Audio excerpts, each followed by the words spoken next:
bem, abra lá em 1 Pedro capítulo 2. E lembrando que a sala pastoral, na verdade, a sala, eles me pediram se era a sala como escritório ou como atendimento. E a sala fica como atendimento, o escritório fica em casa por uma simples razão, aqui não cabe minha biblioteca. Então o escritório fica lá e como eu preciso estudar e pesquisar, não dá, leva livro, traz livro, não tem jeito. Então é por isso que eu estou tentando fazer de tudo para a minha biblioteca ser totalmente online, para justamente evitar esse processo de leva livro para lá, leva livro para cá. Eu já dou um monte de livro, ainda tem livro, mas não tem jeito, você tem que pesquisar, você depende de literatura para isso. Tá? Eu não sou tão inteligente assim para ir do nada saindo da minha cabeça, né? Eu tenho que montar nos ombros de outros, tá bom? Então é por essa razão que a minha biblioteca não está aqui. Uma parte está no seminário, uma parte está na igreja, uma pequena parte está aqui, bem pequenininha mesmo, mas na verdade os meus estudos são lá em casa, ok? Porque é lá que foi feito o escritório, onde eu posso ter acesso à biblioteca e desenvolver os estudos. E aqui fica para atendimento, e eventualmente algum presbítero já disse isso, irmãos, quiserem atender alguém, eu não estando aqui pode atender, não tem problema algum. Isso aqui visa aquele nosso anseio, desde o início, lá quando eu fui entrevistado, de trabalhar na igreja, de aconselhar uns aos outros. Esse é o processo. Então aqui é um lugar para, pelo menos, a gente atender dignamente os irmãos e todos aqueles que assim precisarem. Tá bom? Então aí é o início de um processo que ele precisa caminhar de maneira conjunta, tanto os aspectos físicos, quanto o nosso desenvolvimento como igreja, no envolvimento disso, como é o caso da pós-graduação, entre outras coisas. Tá? Então aí só para a gente visualizar. Fica aberto aí a sala, não sei se aí o pessoal está com a chave ou não, se puder abrir a sala, quem quiser ver a sala. Então, enfim, a partir de hoje aí fica iniciado os trabalhos. Já atendi na sala, né, mas já encerraram aí as atividades e aí nós iniciamos aí o nosso trabalho de aconselhamento. Continuamos, na verdade, o nosso trabalho de atendimento, tá bom? Se alguém quiser alguma visita, pode entrar em contato com meu e-mail, meu telefone pessoal, pode ligar, mandar o WhatsApp, algum dos presbíteros, tá? Existem eventualidades que a gente não sabe, mesmo visitando a igreja. Acontece de eu visitar a casa de um irmão essa semana que vem acontecer alguma coisa e eu não estou sabendo até voltar lá na visita, um rio passa aí debaixo d'água, tá? Então os irmãos sintam-se bem à vontade, esse é o nosso desejo de criar essa cultura de aconselhar uns aos outros, tudo bem? Primeira carta de Pedro, capítulo 2, verso 1 em diante, uma palavra bem simples de Pedro, na verdade, que diz assim: despojando-vos, portanto, de toda a maldade, dolo, de hipocrisias e invejas, e de toda sorte de maledicências, desejai ardentemente, como crianças recém-nascidas, o genuíno leite espiritual, para que por ele vos seja dado crescimento para a salvação, se é que já tendes a experiência de que o Senhor é bondoso. Tem aqui a leitura da palavra de Deus. Louvado seja Deus pela sua palavra. Vamos orar mais uma vez, pedindo a bênção de Deus sobre nós. Pai, muito obrigado pela tua palavra, ela que alimenta, ela que edifica, ela que nos torna quem não somos, ela que nos leva para perto de ti, ela que é o aio e o fio condutor até Cristo Jesus. Dá-nos graça de que esta palavra, implantada dos céus, celestial, no coração dos seus filhos, continue a exercer a influência pelo qual o Senhor mesmo tem desejado para cada um de nós. Para que a cada dia nos pareçamos cada vez mais com Jesus Cristo, nosso irmão mais velho, em nome de quem nós oramos. Amém. Muito bem, como vivem as pedras que vivem? É sobre isso que eu gostaria de conversar com vocês. Como vivem as pedras que vivem? Há vários nomes, só tem duas palavras para dizer a vocês hoje, vou explicar. Há vários nomes que a Bíblia traz como metáforas de quem o seu povo é, tentando descrever vários ângulos de quem nós somos como povo de Deus. Como, por exemplo, fala que nós somos lavoura de Deus, fala que nós somos santuário de Deus, fala que nós somos edifício de Deus, e assim vai se utilizando de várias linguagens para demonstrar quem o povo de Deus é, cooperadores do Evangelho e assim por diante. No capítulo 2, ele começa no verso 1 a dizer, despojando-vos, portanto. Todo mundo aqui reconhece a quem ele está fazendo menção. E a quem ele está fazendo menção são aqueles registrados no capítulo anterior, no verso 23. Pois vocês que precisam amar uns aos outros são os regenerados. Eram os degenerados, que agora são os regenerados. É a este tipo de pessoa que é o verso 1 ao verso 3. É bom que se diga de maneira notória isso, para que ninguém me acuse de alguma coisa lá no final. São a esse tipo de pessoa que essa palavra é registrada. Pessoas que tiveram a palavra de Deus implantada por Deus no coração de cada uma delas. Pessoas que tiveram essa palavra incorruptível, que vive e é permanente, e graças a essa implantação, ou a esta plantação celestial, de um objeto celestial que não faz parte do nosso reino, implantado dentro de nós, que é possível que haja uma postura diferente no nosso coração, devido a essa influência de um outro lugar, de um outro reino, de uma outra nação.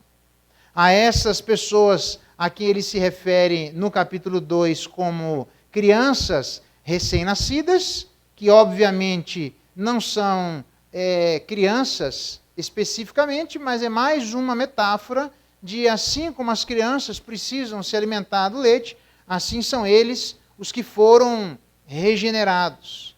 Pessoas que nasceram de novo. Não são mais as pessoas vendidas a toda sorte de paixões. Não são aquelas pessoas que vivem de acordo com os tempos da ignorância. São pessoas que lutam com as próprias paixões, porque sabem que elas, no capítulo 2 lá adiante, fazem guerra contra a alma. Então, são pessoas que têm a mente de Cristo.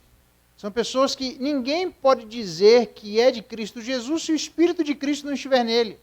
São pessoas que têm o Espírito habitando em seus corações de maneira absolutamente diferente, que de acordo com o que ele diz no verso 3, para estas pessoas, se é que vocês já experimentaram a bondade de Deus. Experimentar a bondade de Deus, neste caso, é experimentar a bondade de Deus de maneira diferente. Todos experimentam a bondade, a criação experimenta a bondade de Deus, mas os seus filhos experimentam a bondade de Deus de maneira particular. Porque Deus faz com que eles sejam aquilo que eles não eram. Porque a eles foi dado um conhecimento para a salvação. Porque Deus brilhou o Evangelho na vida de todos eles, onde havia obscurantismo e Satanás tentava cegar o entendimento dos incrédulos. Mas Satanás foi incompetente para resistir ao poder do Evangelho, brilhando no coração de cada uma dessas pessoas, onde agora, mortos nos delitos e pecados, são pessoas que estão vivas. Então, a minha palavra, a palavra de Pedro, é para você que se entende como sendo descrito aqui, alguém regenerado, alguém nascido de novo, alguém que não está mais vendido a toda sorte de paixões da ignorância, embora ainda lute com ela. Alguém que é como uma criança recém-nascida. Alguém que experimentou como Deus é bom. Porque todos aqueles que foram regenerados podem testificar do lugar para o qual todos nós merecíamos ir, se não fosse a bondade de Deus ter nos alcançado. Deus é bom. Todos os regenerados podem, a amplos pulmões, dizer que Deus é bom. Para estas pessoas, Pedro dá apenas 2 conselhos. Como ele diz, entre as descrições, no verso 5. Também vocês mesmos, como pedras que vivem.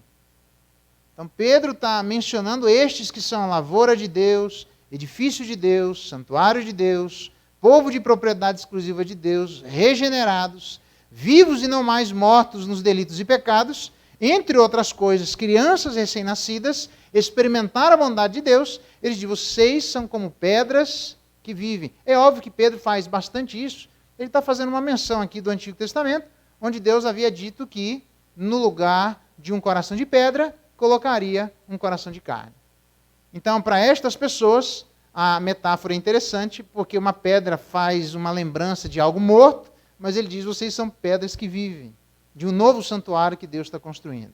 Por isso, eu disse, como vivem as pedras que vivem? Essa é uma grande pergunta. Pedro vai dizer duas coisas, descrevendo como vivem as pedras que vivem.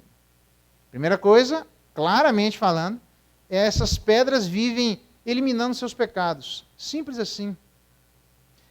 Verso 1 diz, despojando-vos. O termo despojar, primeiro que ele dá uma demonstração que ninguém faz isso de uma única vez. Ninguém tem essa habilidade. Deus não deu essa capacidade a nós, e por razões desconhecidas que ele não revelou, Deus aplica a obra de Jesus Cristo em duas etapas, e portanto nós ainda não lutamos com o poder do pecado, porque ele não tem domínio sobre nós, mas ainda lutamos com coisas que estão presentes e que só serão tiradas de maneira plena no último dia. Até lá, existe uma responsabilidade que é minha e sua, dessas pedras que vivem.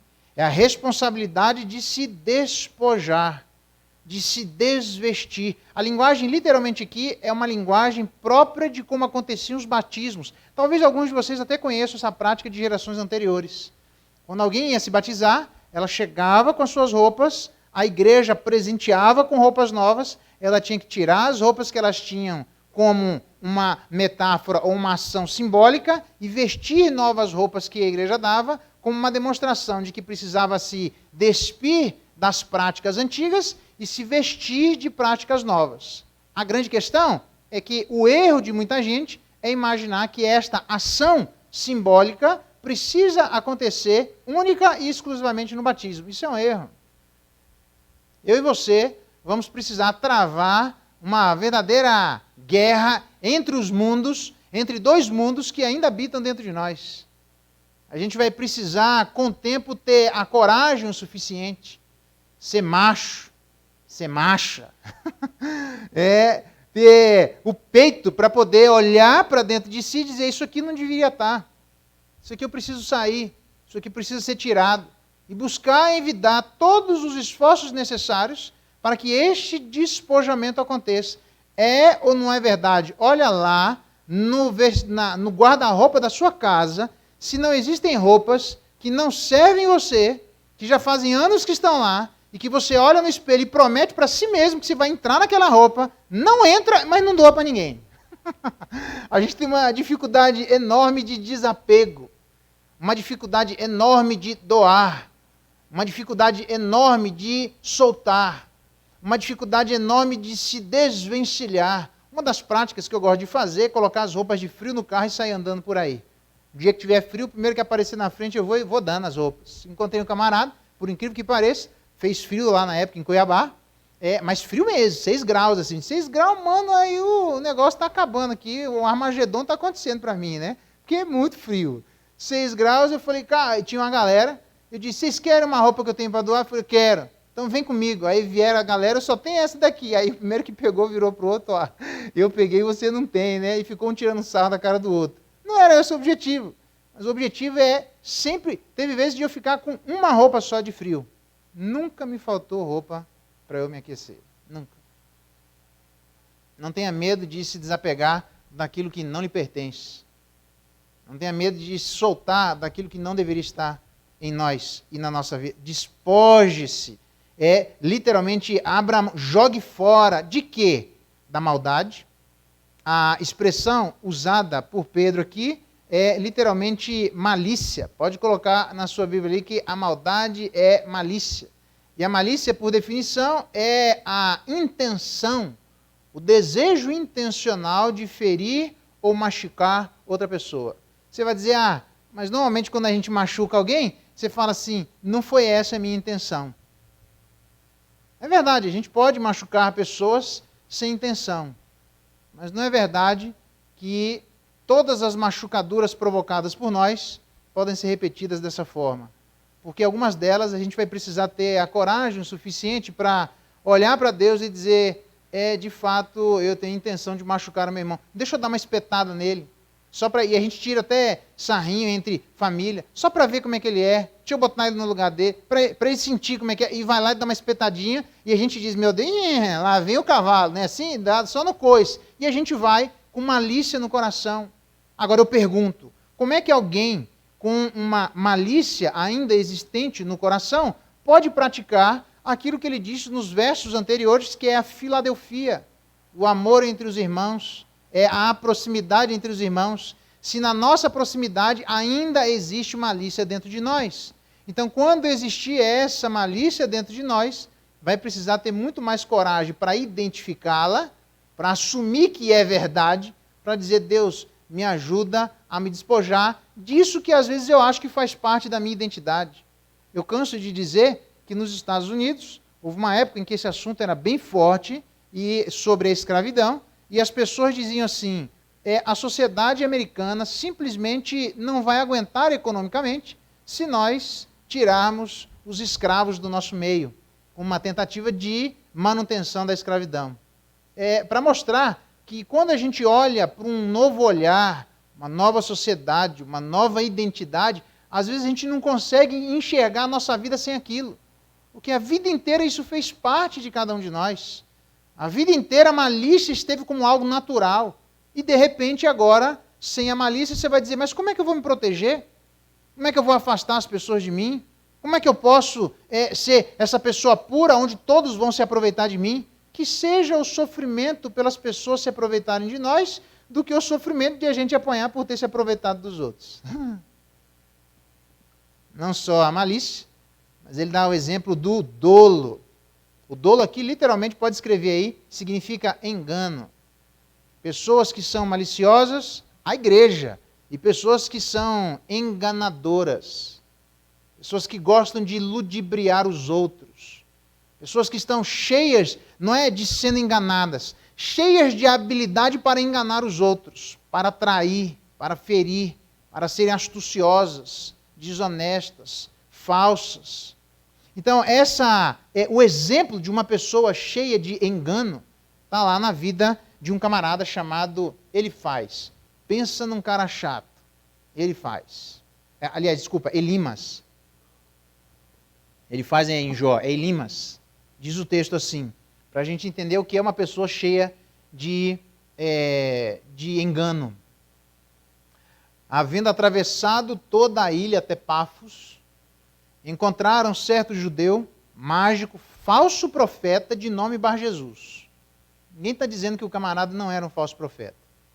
O qual, esse falso profeta, se encontrava junto com um procônsul chamado Sérgio Paulo. E era homem inteligente. Não sei se inteligência da sabedoria diária ou inteligência de perceber aquilo que o verso continua dizendo. Tendo chamado a Barnabé e a Saulo, diligenciava para ouvir a palavra de Deus. Tanto Bar Jesus, o mágico judeu, falso profeta, que estava junto com o procônsul Sérgio Paulo. Ambos chamaram a vida de Barnabé e Saulo porque queriam ouvir a palavra de Deus. Mas opunha-se-lhes Elimas. Elimas era contra, também mágico. Todavia Saulo, também chamado Paulo, cheio do Espírito de Deus, fixa os olhos neles e diz assim, ó filho do diabo, cheio de todo engano e de toda malícia. Olha lá o texto aqui, ó. Despojando-vos da maldade e do engano, da malícia e do engano. Geralmente, o engano vem junto com a malícia. Porque a malícia é aquilo que vai gestando no nosso coração como é que nós vamos trazer para enganar a vida do outro. E aí ele diz assim, cheio de todo engano e malícia, inimigo de toda justiça, não cessarás de perverter os retos caminhos do Senhor? Mas tem gente assim na igreja, cheio de engano, semelhante a Elimas o mágico, inimigo da justiça, não cessa de perverter os caminhos de Deus. Alguém semelhante a Diótrefes, que queria ter a primazia e não permitia que a igreja recebesse pessoas que falavam em nome de Deus. Tem gente assim. Camarada que queria ouvir da palavra de Deus, um falso profeta chamado Bar Jesus, junto com um camarada inteligente chamado procônsul Sérgio Paulo, e chamaram a vida de pessoas para ouvir, e teve gente que estava tentando impedir. Vem cá, o interesse é seu? Não, então desapega, meu amigo. Vai para lá. Se você não tem interesse, o fulano tem interesse. Por que você está se metendo onde você não foi chamado? Ninguém chamou e pediu a opinião de Elimas. Mas é impressionante que quando o engano existe, a postura é de tentar atrapalhar a vida das pessoas na aproximação dela diante da palavra e da verdade. Quando isso acontece, o nosso coração está cheio de engano. E tem gente assim, de acordo com Pedro, que estas pessoas que foram regeneradas, as pedras que vivem, às vezes vivem mais como pedras do que pedras que vivem.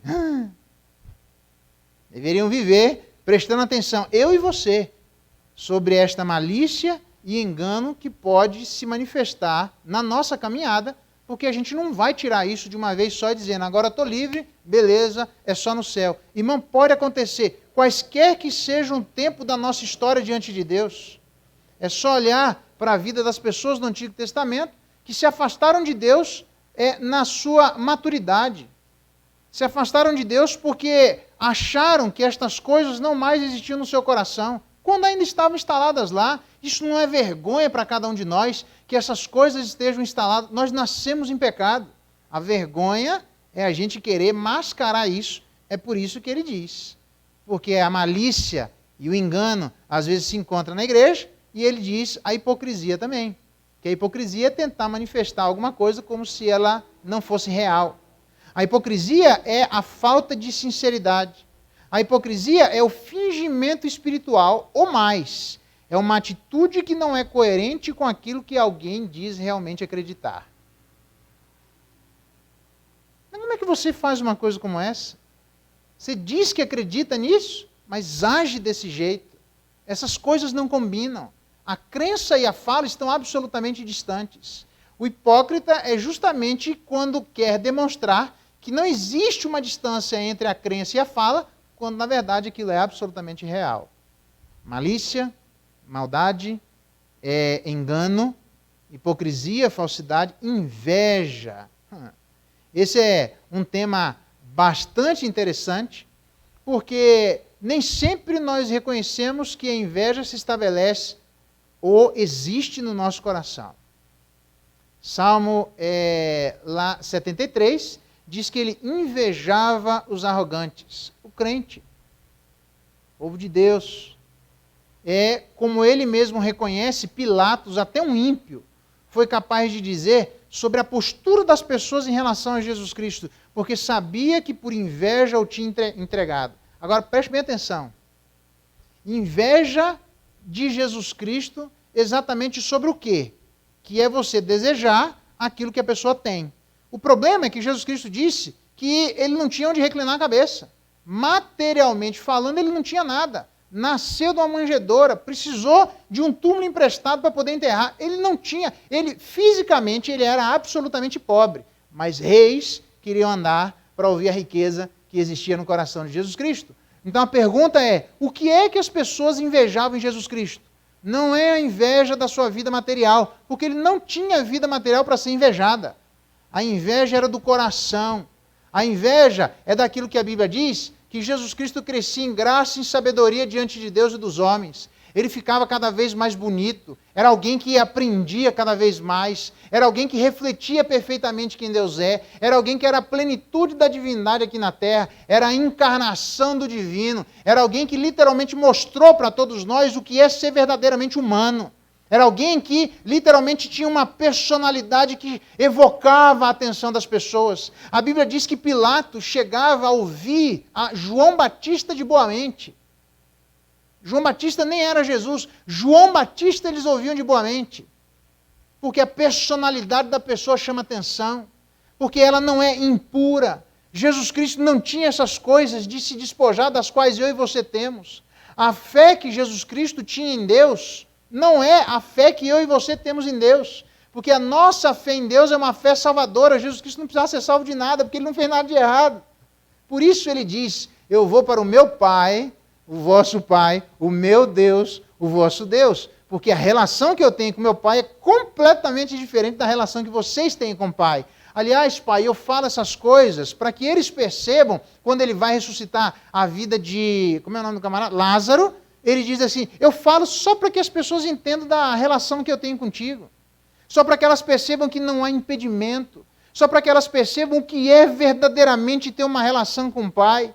Então, isso de invejar, nós precisamos prestar atenção, porque nem sempre as pessoas estão invejando aquilo que sai do nosso bolso. Nem sempre as pessoas estão invejando a nossa conta bancária. Nem sempre as pessoas invejam o nosso emprego. Nem sempre as pessoas invejam o quanto nós temos. E aí a gente fica tentando tomar uma postura de humildade, não tentando demonstrar o que tem. Não é porque não precisa demonstrar, mas quem tem, tem. Quem não tem, não tem. Faz parte da vida e é assim que funciona. E aí a gente fica cheio de dedos para não provocar a inveja do outro. E aí você cresce, você se desenvolve, você busca uma santificação, você busca ser uma pessoa que ora, uma pessoa de fé, você busca se despojar disso, você vai se tornando uma pessoa absolutamente diferente e as pessoas olham e dizem, mas eu queria ser desse jeito. Então, se você quer ser desse jeito, faz aquilo que a pessoa está fazendo. Mas todos nós queremos ser sem fazer. Esse é que é o problema. Inveja. Paulo vai dizer, aliás, que quando Deus liberta a vida das pessoas para que elas pratiquem o que elas quiserem, coisas inconvenientes, ele diz, cheios de toda injustiça, malícia, avareza, maldade, possuídos de inveja. Você vai dizer, mas isso são os ímpios, os crentes. Paulo diz assim, advertindo a Tito.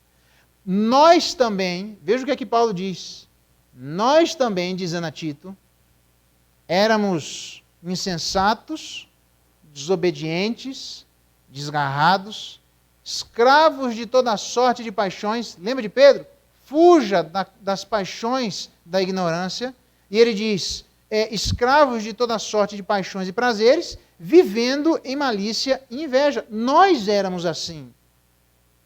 Paulo está dizendo a Tito, nós precisamos nos libertar disso. Precisamos parar de sermos pessoas invejosas. Eu pergunto qual foi a última vez que a gente teve a coragem suficiente para dizer eu queria ser aquela pessoa, mas não tenho coragem de fazer o que ela faz. As pessoas vão invejar a sua identidade. Invejar não é quem você é invejar quem você está se tornando. Esse é o problema. E aí tem gente que faz o quê? Percebe que existe uma reação de inveja dentro da igreja, onde as pessoas começam a olhar não quem somos, mas quem nos tornamos a cada dia, e aí fazem aquilo que fazem com os bens materiais. Tentam esconder os bens materiais e agora tentam esconder as qualidades espirituais. Ora aí, fulano, quem sou eu para orar? Exatamente, nós não somos ninguém, pode orar. Por quê? Porque a Bíblia diz que até Deus vai dar os parabéns, reconhecendo o homem fiel. Foste fiel no pouco, vou te dar muito. Até Deus reconhece as habilidades que Ele mesmo dá e a reação positiva que existe na vida dos crentes. Então, a inveja deveria ser uma coisa que nós deveríamos olhar e nos despojar. Toda sorte de maledicência. Maledicência, catalalia, falar mal, usar a língua de maneira inadequada.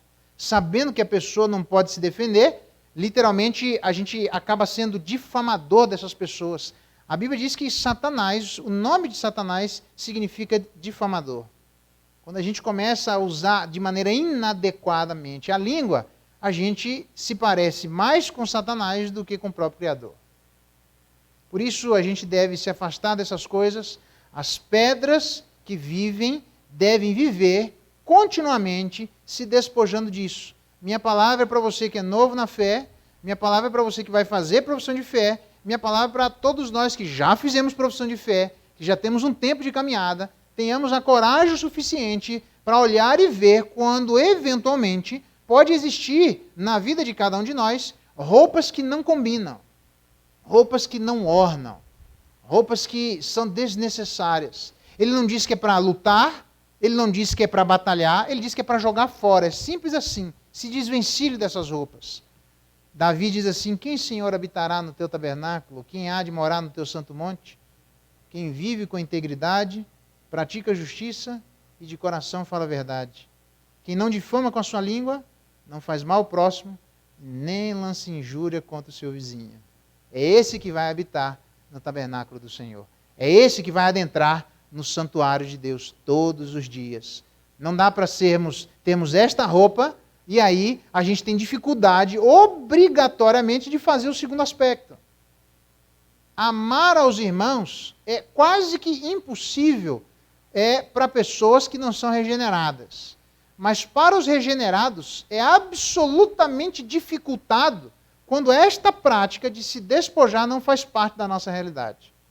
Como alvos da vida cristã, cada dia mais eu e você precisamos prestar atenção numa automalícia que na prática vai levar a uma tentativa de enganar, que o único jeito de fazer isso é mascarando essa tentativa, e desse jeito a motivação era a inveja, como foi em relação a Jesus Cristo, e a gente vai acabar praticando a sorte de maledicências que não deveriam nem sequer se achar na boca dos cristãos. Então, as pedras que vivem devem viver eliminando as suas roupas velhas, aquilo que não faz parte da nossa história. Segunda coisa, e aí vale uma palavra agora, especialmente para a liderança, mas para todos nós. A segunda coisa é reconhecer as nossas necessidades.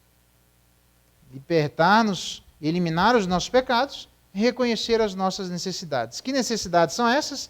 Desejar ardentemente o genuíno leite espiritual. Desejar ardentemente o genuíno leite espiritual. Deixa eu explicar. Desejar ardentemente é um termo que ele está se utilizando para demonstrar que, do mesmo jeito que a criança ardentemente entende que no leite ali está a sua sobrevivência, e uma criança mamando, eu não sei se você tem filho pequeno, mas quem tem sabe o que eu estou falando, como uma criança estiver mamando, tira no meio da mamada a mamadeira da criança para você ver a Terceira Guerra Mundial. A Terceira Guerra Mundial está estabelecida, meu amigo. A mamadeira é dela e ninguém toca. Enquanto não tiver dos gostos certos, enquanto não tiver na temperatura adequada, a hora que ela chega e entender que aquilo é dela, que vai saciar uma fome, ninguém tira, porque se tirar, até o vizinho na quinta geração vai ouvir isso. E ele diz então que, semelhantemente a ela, eu e você precisamos desejar ardentemente. Paulo se utiliza 7 vezes dessa linguagem. Em todas elas ele traz uma linguagem que lembra algumas metáforas que eu vou exemplificar a vocês. A primeira delas, desejar ardentemente, é como um forte desejo que o marido tem pela esposa. Ou um forte desejo que a esposa tem do marido. Aquela questão que tem gente que fala, isso é coisa do início do casamento, depois passa. Não é para passar não, irmão, é para ser o resto da vida assim.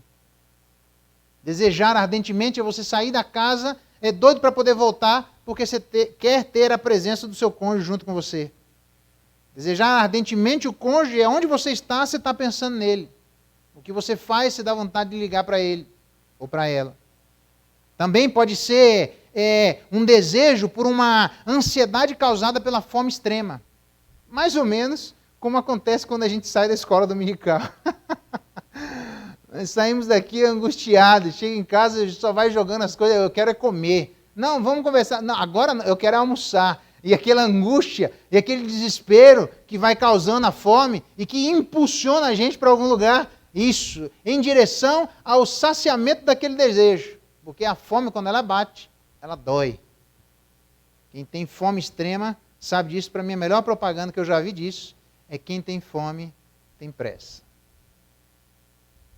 Por isso, quando a gente puder ajudar alguém que tem fome, ajude hoje e não amanhã, porque até amanhã a fome dói. A fome dói. Então, esse desejo pela fome deveria ser a mesma coisa do desejo pela palavra. Desejar ardentemente seria como alguém que perdeu um ente querido, onde muitos de nós já, se não dissemos, obviamente a gente não pode dizer isso, mas talvez ouvimos que alguém que perde um ente querido diria assim, eu faria tudo que eu pudesse e venderia tudo que eu tenho para poder ter meu ente querido de volta. Alguém conseguiu. E o nome dessa pessoa era as irmãs de Lázaro. E aí Lázaro, agora você pensa, né? Um cara que morreu 2 vezes. Mas Lázaro está lá no céu, tranquilo, sossegado.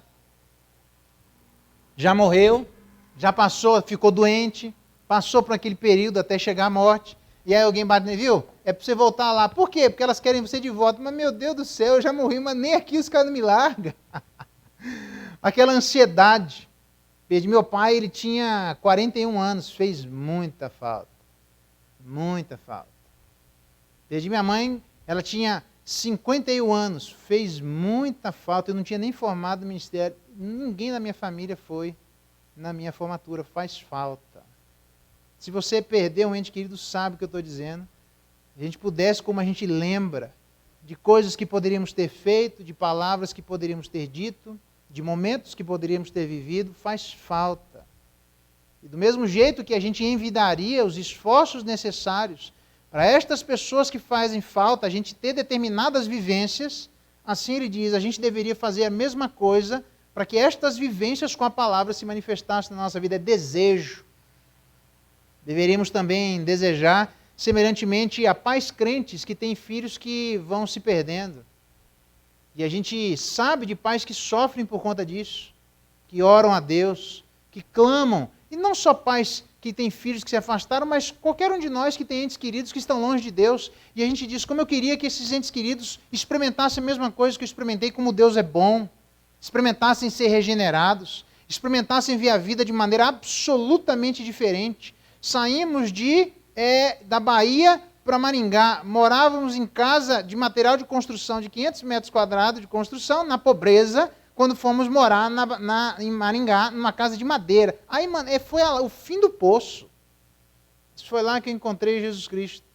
Mas conversava com a minha mãe, ela chorava e chorava e chorava, porque foi a pior coisa na cabeça dela que ela havia feito. E ela não entendeu que a gente perdeu tudo, mas foi lá que eu ganhei tudo. Faz falta. Como a gente gostaria de ter entes queridos para estar junto conosco. Eu pergunto, a grande questão não é o que Pedro não disse.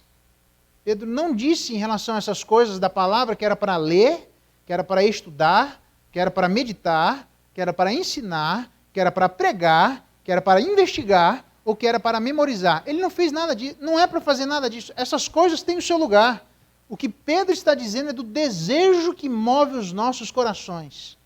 É o desejo, na mesma medida que um pai pede um filho, na mesma medida que o marido deseja o cônjuge, na mesma medida que nós temos parentes que estão longe, na mesma medida que a fome se estabelece e que essas coisas provocam um desejo intenso e movimentam a vida de cada um de nós para atravessar distâncias que nós não pensamos nela, para vencer obstáculos que nós nem sequer pensamos nele. Por quê? Porque se depender de nós, essas coisas que causam um desejo intenso no nosso coração, aqui é que está.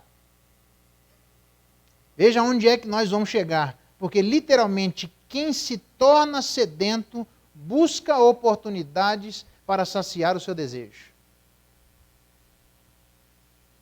Quem se torna sedento busca oportunidades para saciar o seu desejo. E aí não há obstáculo para que vença alguém que tem um desejo para fazer alguma coisa. A pergunta é se tem desejo suficiente para isso. Então, o que Pedro está dizendo é que as pedras que vivem precisam prestar atenção se elas vivem como pedras que vivem, ou se elas estão vivendo como pedras que não vivem, estão mortas, que não têm desejo nenhum, que não há apetecimento interno, que não existe um vulcão dentro do nosso coração, que não tem sono que diminua, que não tem distância que resolva, que não tem obstáculo que impeça, que nós vamos envidar todos os esforços que forem necessários, porque se existe um desejo, uma sede intensa no nosso coração, nós vamos buscar qualquer medida para saciar esse desejo. Existe um desejo intenso no seu coração pela palavra de Deus, é isso que Pedro está dizendo às pedras que vivem. Não adianta a gente oferecer a melhor comida para quem está doente, porque se oferece a melhor comida, ela não tem gosto de nada. Pode ser picanha, já tentou fazer comida resfriada? Tem gosto de nada. O que mais me impressiona é que um dos melhores... eu não tive a oportunidade, mas eu só pesquisei e tive acesso a essa informação. Um dos melhores chefes franceses, obviamente cozinhando na França, com estrelas Michelin. Ele, por 5 anos, liderou um dos melhores restaurantes da França e ele tinha câncer na língua e não sentia nenhum gosto. Ele cozinhava imaginando o gosto da comida. Quem tem desejo, vence até a falta de desejo.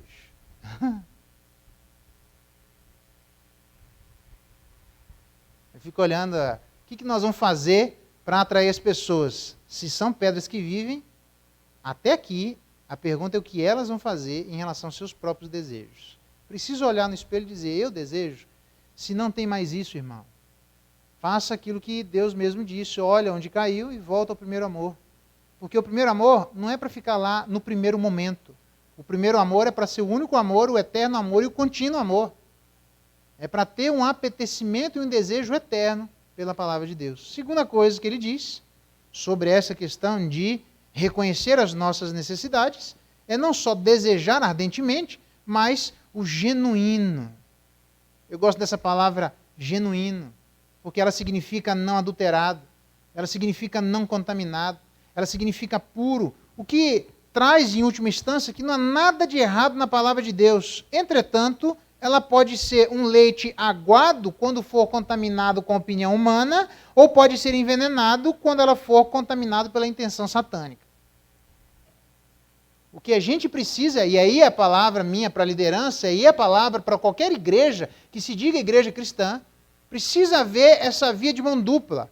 Um desejo por parte de todas as pedras que viverem desejando ardentemente. O quê? O genuíno leite. Não é qualquer leite, irmão. Isso não vai trazer uma nutrição a nenhum de nós. Isso não vai sustentar a vida da igreja. Eu me lembro de quem sabe que tem um leite que dá para a criança, pega aquele leite, mistura com água e dá para ela. Ela continua gritando de fome. Por quê? Porque o leite está misturado. A única coisa que vai saciar esse desejo ardente é o genuíno, é o puro. E diga-se de passagem, a palavra que é traduzida aqui para espiritual é a palavra lógica. Veja que interessante. É o leite lógico. É o leite que faz parte da razão. É o leite que em algumas traduções espanholas é agradável. É o leite que faz sentido. Não é porque a sensação de agradabilidade é quem vai dizer aquilo que está correto ou errado. Mas que é quando o leite é genuíno, ele faz sentido porque ele interpreta corretamente a realidade. Então o que ele está dizendo, veja o que é que diz. É o genuíno, o puro, o não contaminado leite espiritual. É disso que todos nós precisamos. Puríssima é a tua palavra, por isso o teu servo a estima, diz o salmista. Os teus preceitos são retos e alegram o coração. O mandamento do Senhor é puro e ilumina os olhos. O temor do Senhor é limpo e permanece para sempre. Você já bebeu água de rio não contaminado, aquele rio cristalino, água doce, gelada? É outra água. É uma água que você fala, meu Deus do céu, eu nem sei por que eu estou vivendo dessa água. Por isso é que ele diz, se é que vocês experimentaram dessa água, de que Deus é bom, se já foram regenerados, as duas únicas coisas que Pedro espera que a igreja faça. A primeira delas, elimine seus pecados. Seja honesto o suficiente para olhar e dizer, eu preciso me despojar disso. Quando? O resto da vida, irmãos. Não seja hipócrita de achar que em algum momento o pecado não atinge, ele ainda está presente. Nós não estamos limpos completamente, mas estamos limpandinho. Estamos andandinho. É isso que ele espera. De cada dia, o problema é quando as pessoas ignoram isso, e isso vai juntando e juntando no coração de cada um, e aí quando estoura, vira um grande problema. E aí o que tem que fazer? Fazer o que todos nós sabemos que tem que fazer. Volta lá e começa de novo, limpa, ó, isso aqui não pode, ó, isso aqui está nascendo. O problema é matar nascendo. A gente deixa criar uma árvore para poder enxergar e dizer, existe um problema dentro de nós. Pedro foi assim. Você lembra quando Jesus está andando sobre as águas? Senhor, se é o Senhor mesmo, manda eu andar. E ele anda sobre as águas. E aí ele começa a observar do lado. E começa a ver que aquilo ali era uma impossibilidade. Ele só pede ajuda de Jesus Cristo quando a água está batendo no pescoço. Assim somos nós. A gente não consegue pedir ajuda quando está começando. Não, eu dou conta, deixa eu dar mais uma nadada. Afinal, eu sou pescador, você acha que Pedro já não tinha mergulhado? Eu vou dar conta desse mar, vou no meio de um jacaré. E aí ele começa a perceber que, bicho, eu vou me afogar. Não vai dar certo. Só que quando ele grita por ajuda que me chama a atenção. Eu dou N exemplos disso. A mulher que tinha 12 anos, com terríveis sangria, a Bíblia registra os 3 anos do ministério terreno de Jesus Cristo, 10 dias apenas, no máximo uma semana. Então, se fazia 12 anos, significa que em algum momento do ministério de Jesus Cristo, aquela mulher sabia quem Jesus Cristo era, sabia da sua fama e não foi atrás. Por quê? Porque tinha dinheiro na conta bancária. Mas eu vou tentar um novo medicamento, eu vou tentar uma nova ajuda, e diz o texto assim, quando ela não tinha mais nada, ela vai até Jesus Cristo. Assim são as pessoas, quando elas já estão no buraco, não é afundando não, quando elas já afundaram. Teve alguém nas minhas andanças por aí, e não foi exatamente aqui, mas foi aqui, que chegou para mim e disse assim, viu, eu preciso da sua ajuda. Eu falei, ok, como é que eu posso ajudar? Não, é que eu estou separando da minha esposa. Não, tudo bem, vamos lá, vamos ajudar então, ver como é que faz, né? Não, o senhor não está entendendo. Eu tenho uma liminar que eu recebi, está aqui a liminar, eu nem para casa não posso voltar, eu estou na rua. Eu falei, mas agora que você me chama, bicho? Você brigou com sua esposa, você foi no juiz, você falou um monte de coisa, você me chama agora que você está expulso da sua casa, não tem problema, me ajuda agora. Você já está separado. Nós somos desse jeito. A gente tem dificuldade de se despojandinho, de caminhandinho e dizer, olha, está crescendo alguma coisa que não devia, porque é vergonhoso. Mas mais vergonhoso é deixar aquilo que não deveria existir continuar crescendo no nosso coração. Então, o meu apelo fica a todos nós, por isso eu tenho insistido numa cultura de abertura entre nós para conversarmos sobre quem somos e quem ainda não somos, mas quem ainda poderemos ser. Precisamos ter respeito uns pelos outros, porque dói, eu sei que dói. Eu também estou no mesmo barco. E é difícil a gente chegar e dizer, olha, eu estou meio invejando aqui, como é que eu dou com inveja? Credo, irmão, ser invejoso, vamos orar para que Deus... Então, mas ainda está lá dentro. Me ajuda a tirar essa inveja? Ajuda. Ora por mim sobre isso? Ora. Me ajuda a me policiar nesse sentido? Ajuda. Mas quem de nós faz isso? De procurar ajuda para se despojar de... eu fui maledicente, falei o que não devia, falei mal do irmão, usei mal a minha língua. Me ajuda a usar a minha língua de maneira adequada? Eu tenho me perdido no uso da língua. Isso, quem de nós faz isso? Me ajuda a ser menos enganoso. Eu me aproximei, eu tenho uns enganos na igreja aí que está de brincadeira. Só vou dar uma para vocês. E eu paro aqui.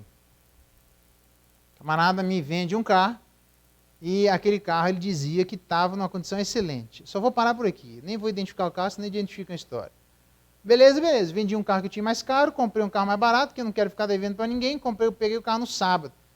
Domingo de manhã, vim da escola dominical, chacoalhou o carro assim, fui ver, estava enferrujado e ia cair o motor do carro. Eu voltei no cara que era da liderança da igreja e disse, você falou para mim, porque para mim é no fio do bigode. Falou, está falado. Porque eu acreditava que as pessoas falavam a verdade. Mas ele estava cheio de engano.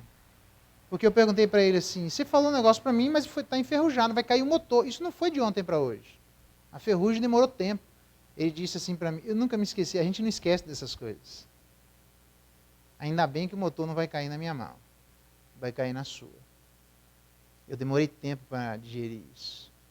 Já digeri, já foi, mas a gente não esquece. Por quê? Porque isso aí é engano. E eu cheguei para o pastor e disse, como é que pode uma situação como essa? Não, veja bem, não tem veja bem, isso é engano, irmão. E o nosso problema é não trabalhar no meio da igreja o engano que existe no nosso coração quando a gente fala coisas que são enganosas, como Elimás. A gente deve aprender a se despojar disso. Se isso existe, o meu apelo a você, procure alguém da sua confiança.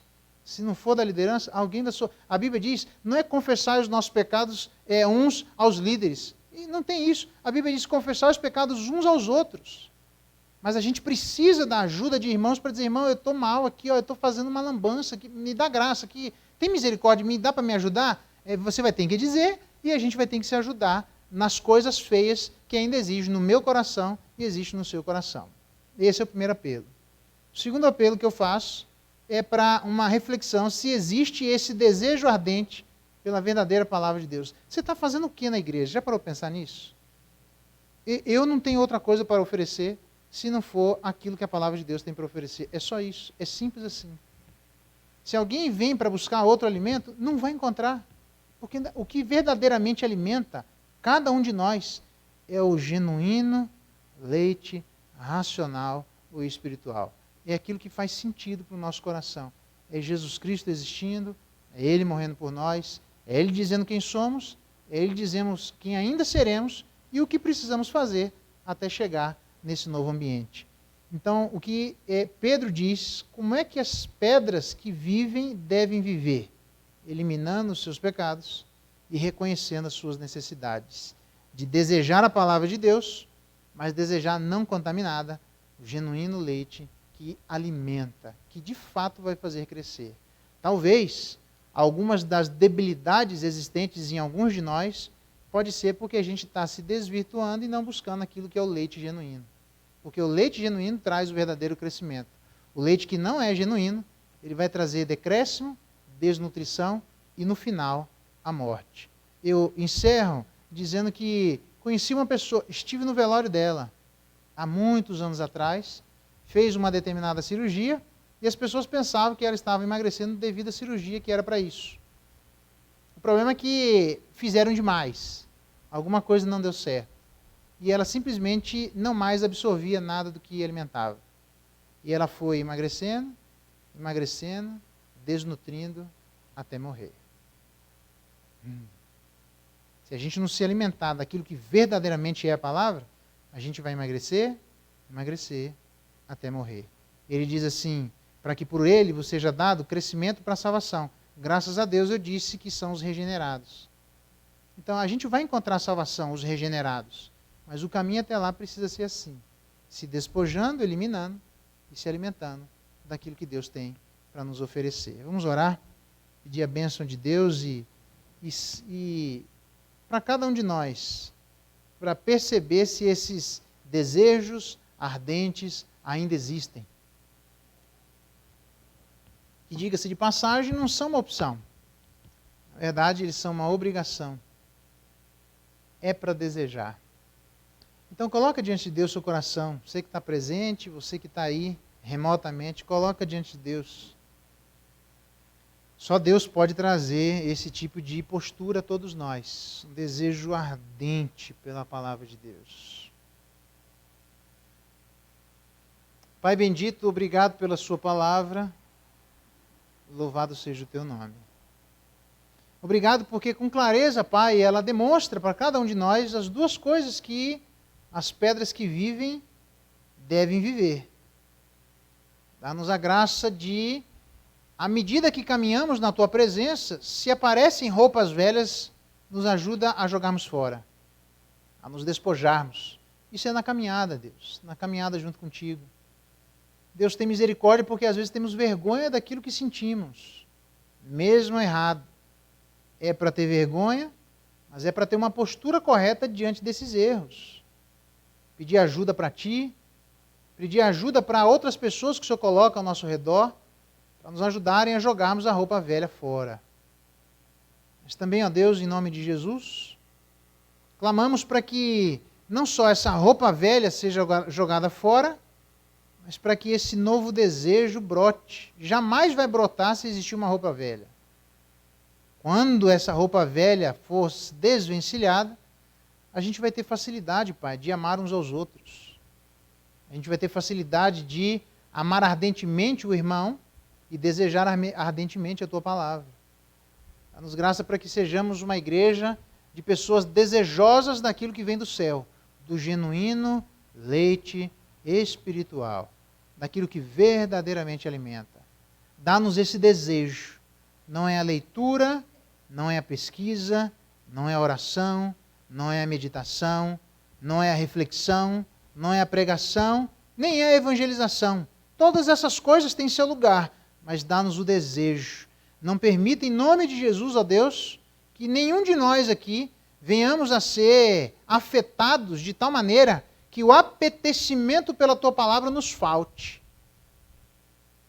No início da conversão de todos nós vencíamos obstáculos porque queríamos ouvir a tua palavra. Dá-nos graça para que aquele desejo seja um desejo eterno. Aquele ardor seja um ardor contínuo. Ajuda-nos, ó Deus, a continuamente buscarmos aquilo que vem dos céus. Se existe alguém aqui nessa noite, ó Pai, que não tem essas duas coisas, somente o Senhor pode nos ajudar a tê-las.